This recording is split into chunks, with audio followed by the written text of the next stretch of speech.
Brother Abdullah, when and how did your journey to Islam begin? Oh, A long time ago? a long time ago. When people ask that question, it's hard for me to forget uh, the statement of one American Islamic Studies professor. I won't.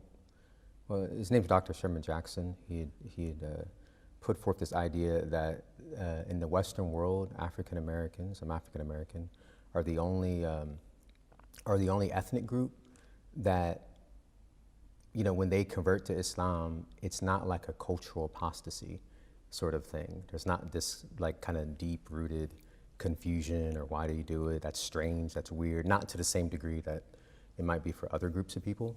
And I say that What is unique about this? just the history, the history. So like, I that comes to mind in answering and starting to answer your question because my journey to Islam, in a sense, has a context, a historical context that predates me. So there's a reason why it seemed very natural for me to do it, and other people that I share a general background, a very kind of general background with, where it wasn't like a bizarre thing for me to do. It wasn't that strange for me to do, even though it was, not easy or anything, but it was much easier than probably for other people.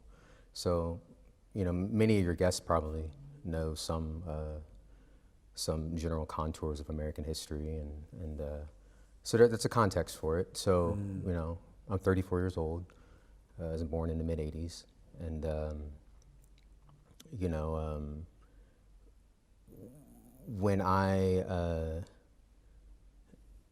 growing up, you'd always hear, I was raised Christian, obviously. Where did you grow up? In Houston, Texas, Texas. And I had this exposure to what Islam actually was through my schooling, because I went to Catholic school. From upper middle school through university. And so, you take world religion classes, even though from, a Catholic perspective, because, my mother's Catholic, my father's Protestant in the same household. But I went to Catholic school, so, I was raised Catholic, but, they give like a pretty accurate depiction in a, somewhat scholarly sense about what Islam is in terms of like, at least Sunni Islam, but at the same time, I'm sorry, go ahead. So what you knew about Islam in Catholic school was not contradicted, but what you learned about Later. it afterwards? No, I mean, I knew very broad general things, and I mention that because on the flip side, from kind of a more of a, quote unquote cultural level, being African American, when you hear about Islam, it's normally Malcolm X, Nation of Islam kind of thing, and there's always a positive connotation. There's never a negative connotation. Oh, really? Right. So because of the struggle? Because of that, all of that. So you grow up, when I was little when Spike Lee's Malcolm X movie came out, but I remember when it came to TV, because I was probably like 6 when it actually came out, but when it came to television, you watch it with your parents, you grow up with that in the pop culture and the popular culture. And so,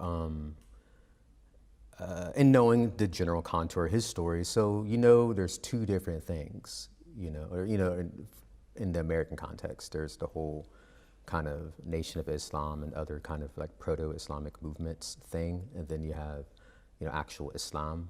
And then, so I was never like confused about that per se, but I never thought about it a lot, like. It wasn't an issue. It wasn't an issue, but I never gave it much thought. But if someone was to tell me, yeah, there's Islam in, as it's practiced in Afghanistan, and there's in Nigeria, then there's like this thing with Farrakhan, I would know there's a distinction between the two, But anyways, I didn't start, really looking into becoming Muslim until college. I made, I was a university student, I did university student things.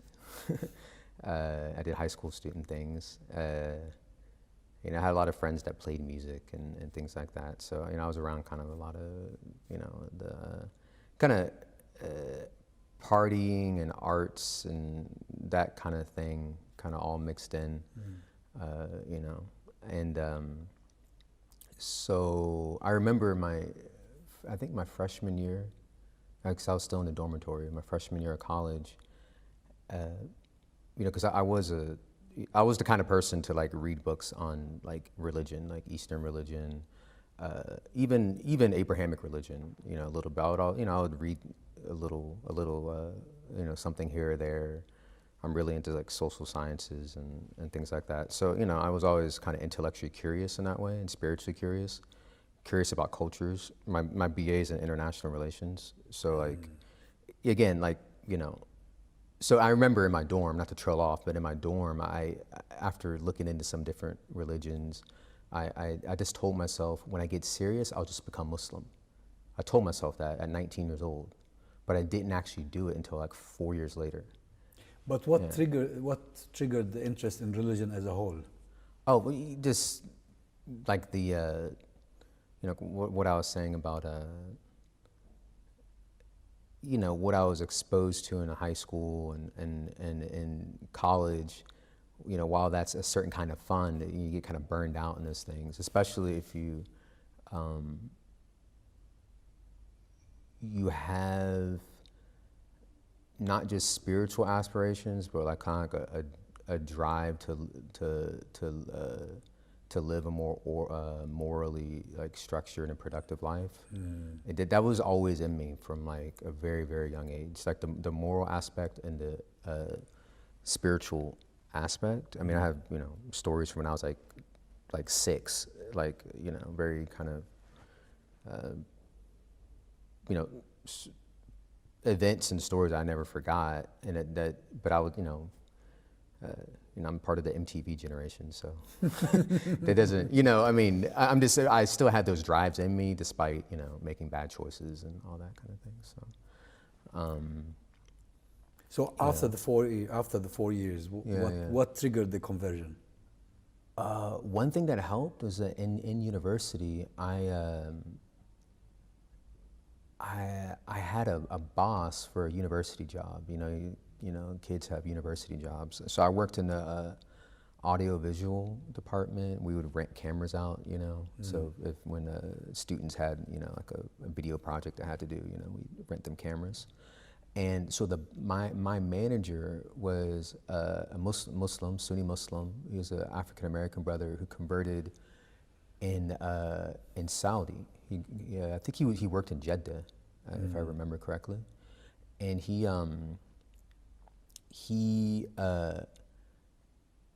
was the sweetest guy, and he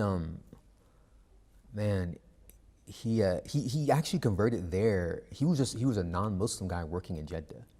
You know, he'd heard, because he's deep in the audio-visual kind of professional circles, and so he heard about jobs in Jeddah for his field and like media services and video editing. So he went there just to work? He just went there to work. And then he ended up converting to Islam somehow. And he was an interesting guy because, you know, he was raised Catholic. His wife was actually Catholic because, I mean, he converted maybe between marriages, but you know, it was just interesting, like, you know, at that time, being non-Muslim at that time, going to a Catholic school, you have this guy who you can relate to, and he's Muslim. He has a similar background. I think he went to Catholic high school, I'm pretty sure. And he accepts Islam, and he was this very beautifully tempered, normal, like American guy, but you know, he prayed 5 times a day. You know, he went to Jummah, he fasted Ramadan. He organized during Ramadan, he, you know, organized iftars, some of those like kind of intercultural type iftar things, interfaith kind of thing. And so I spent like 3 years working for him, and he was so patient. You know, he had probably the most diverse office environment. So he had all kinds of people, like literally all kinds of people. Different ethnicities, different sexual orientations, the whole nine. And you know, his office was actually voted the most, like he won on a couple occasions when I was there, like, you know, the best workplace in the university. You know, it was, you know, it's a medium-sized liberal arts school. I mean, it wasn't like a small school. You know, there's different offices, and he would win, and that said something about his character. You know, he was very professional, but he was also very professional. In addition to that, he knew who he was working with. He knew who he was working with. So, like, you know, he had this kind of strange hodgepodge of university student workers. You know, he wouldn't be surprised on Saturday, because we were open on Saturdays, if someone came in and, you know, 45 minutes late for their shift, probably because they were partying or something. And he would just be so patient. You know, he didn't drill people, but he might, you know, press you a little bit. So anyways, that was the first practicing Muslim I ever met. And you admired his character? Yeah, I admired his temperament, his character. You know, he wasn't perfect. No one's perfect, but he's definitely like a stand-up guy, like a really good Muslim. And yeah, that was a big influence. You know, no pamphlets. You know, I didn't get a pamphlet. I didn't, you know, not to say that, you know, people shouldn't hand out books about Islam or whatever. I mean, that has its place. Different people have different ways. Did you have discussions with him? Did you enter into discussions?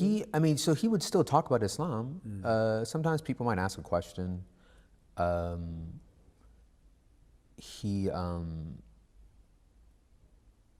I mean, he would still talk about Islam sometimes, but in a kind of more in a general informational sense. You know, information in the sense of you know, his lived experience about Islam. Maybe if someone had a question, he might, you know, challenge a misconception, you know, politely or something. But you'd always have him and how he is to juxtapose, you know, up against like things to the contrary. So, you know, and then, you know, we had a few professors who were Muslim, and they would come by. There was a brother from Sudan who's one of the Arabic teachers, who's a professor. And so you'd see people who were from like the Muslim world that would come by every now and then, and they were clearly brothers in the religion, you know, and you'd see that, but at the same time, you know, you can see how comfortable he was trying to be a good Muslim as, you know, an American in his context. He didn't seem, you know, he never gave anyone the impression that you had to like not be, you know, Mexican American if you're a Mexican American, you know, and be Muslim, you know, that you would have to like become someone else, you know, entirely, other than, you know, improving your morals and character and changing your religious or spiritual practice and everything. But so that was helpful. And then a little over a year, about a year and a half after university, then I accepted Islam. After you graduated? Yeah, after I graduated, yeah. What was the impact on your family? You know, it was interesting. My family actually, you know, I can't be the first person you've interviewed to say that they tried to hide it a little bit, you know, from their family, you know, especially in the process, you know, like, so obviously before I took my Shahada, there was you know, like 6 months of like kind of, you know, reading the English translation of Quran, doing some research. And I remember I had this translation of the Quran in my room at home, because I was living at home after I came back. I was working back in Houston. And, you know, I I would put my Islamic literature in a certain place. And I remember coming home one day, and I was probably going to pull out the Quran and flip through some pages, and I couldn't find it because it was set somewhere else.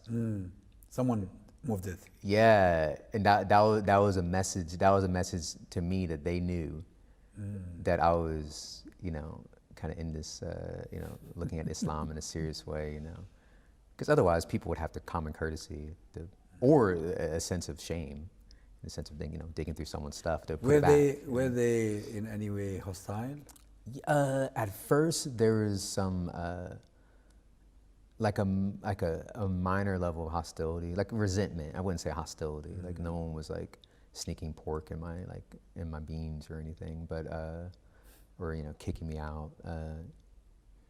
But I remember when I told them, I told them, and my parents were very agitated. I remember one parent said, "So who kind of like I joined a cult or something, like who got you to do this, kind of thing, As if you were brainwashed. Yeah, or something. it's unfortunate. But I wasn't surprised, I know them, very well. So alhamdulillah. But then you kept a good relationship afterwards with them? Yeah, for some years it went. Any of your family members converted afterwards? No, not yet. Please keep them in your du'as, inshallah. Inshallah. I mean, a family is a major challenge, of course, because you're born into that family, you grow up into that family, you're part and parcel of it. So it's a big challenge, but there are other challenges as well. I mean, when your friends, your acquaintances see you behaving differently or taking a different course in life. Was that tough? Yeah, that was, that might have been harder than like the relatively minor level or degree of, resentment I got from family members. Because, for like, I'm kind of in the upper millennial age group, and they say that about our group, that like, your friends are kind of more impactful in your life than your parents are in many ways, and your family members. So, I was very close to my friends from university and also some guys from high school. And some people were really cool about it. Like a couple people were very, very understanding, and they didn't think much of it per se. And some people, they couldn't get it. And we actually had one friend of mine actually, we didn't talk for a few years. And then we recently started talking again. But I remember I was actually at his house probably a year and a half after I converted to Islam, and people were doing things they normally would do, right? Drinking beer and smoking marijuana and stuff. And I wasn't doing it. That's the thing, like, What's wrong with you? Yeah. Because the thing is, I think as a lot of people would know, the development of new routines, new crowds, that you'll be around, new friends, that you can't do that overnight. So, this thing happens and you accept Islam, and you personally start doing new things and stop doing other things, or at least you try to, and that's part of your developmental process. But then, like, I'm an extrovert overall. I'm more so of an extrovert, and I had quite a good amount of people that I would actually call like good friends, and some people not really, but so you still want to hang out with your friends, you still want to go, you go visit them at their home or whatever. Actually, I went to university in Austin, so I was visiting him at his house in Austin, Texas, which is the capital of Texas. It's and really, I mean, the guy, like the last guy you'd expect. You know, he was, you know, he even read books, you know, English translations of Rumi and things like that. You know. So he had some good knowledge about Islam. I mean, you know, but you know, a lot of Westerners with their exposure to certain aspects of Islamic spirituality, it's kind of out from the norm, actually, of how we would understand it. Mystic. Yeah, it's not understood actually in the context of how Muslims actually understand it. So I remember, like, I mean, before becoming Muslim, I remember, like, I mean, he's the kind of person that would always be talking about spirituality, and you know, he lived in Bali for a little bit, for 4 or 5 months, and you know, I mean, he was like that guy, right? He's kind of a strange artist kind of person.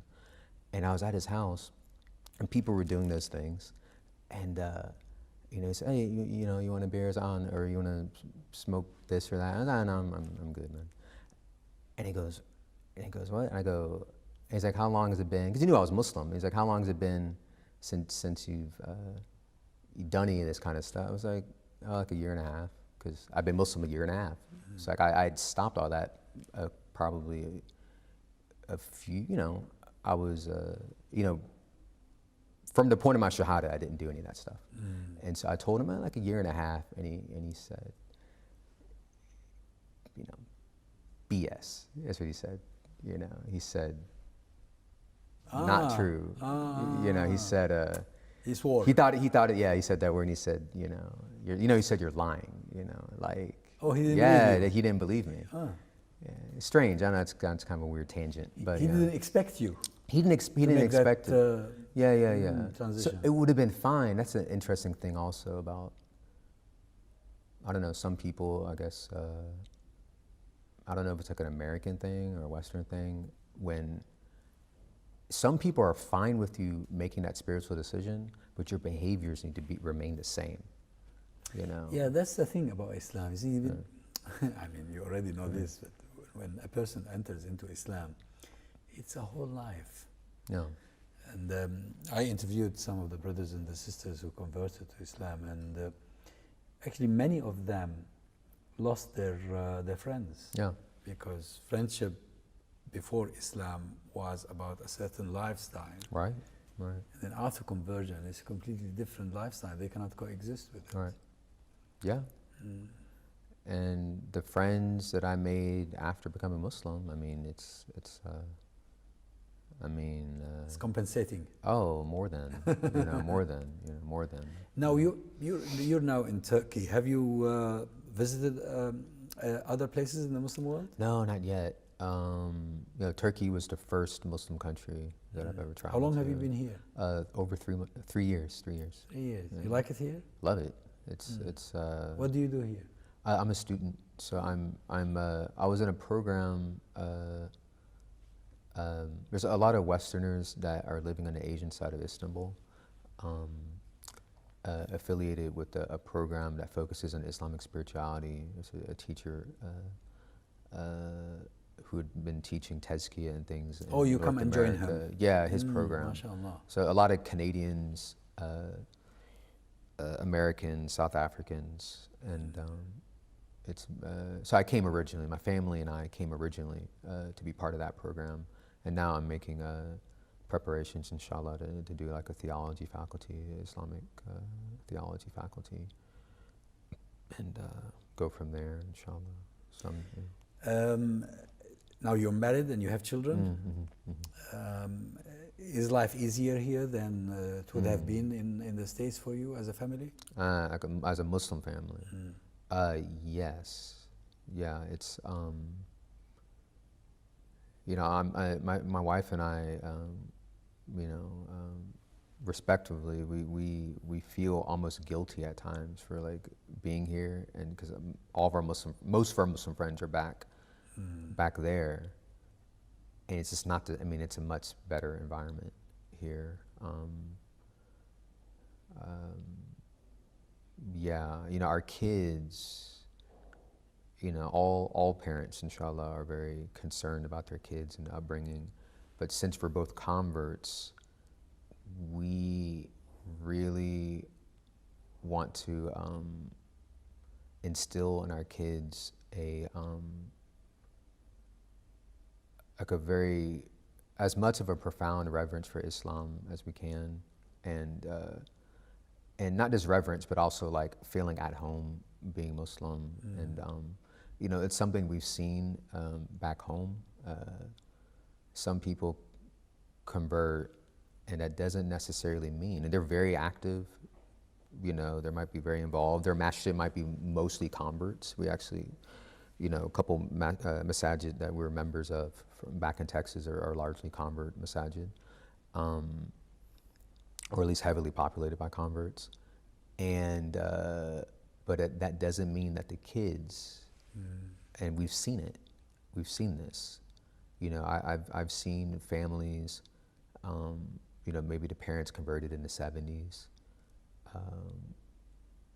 and the you know, out of their 4 kids, you know, 2 or 3 are Muslim, 1's not. And I mean, we know that's a thing. Like, that's really a thing, you know, let alone for people who come from, you know, Muslim countries or, you know, born Muslims. That challenge actually confronts Muslims equally, whether they are converts or born as Muslims. Because of the sort of environment. The environment is very challenging. Yes.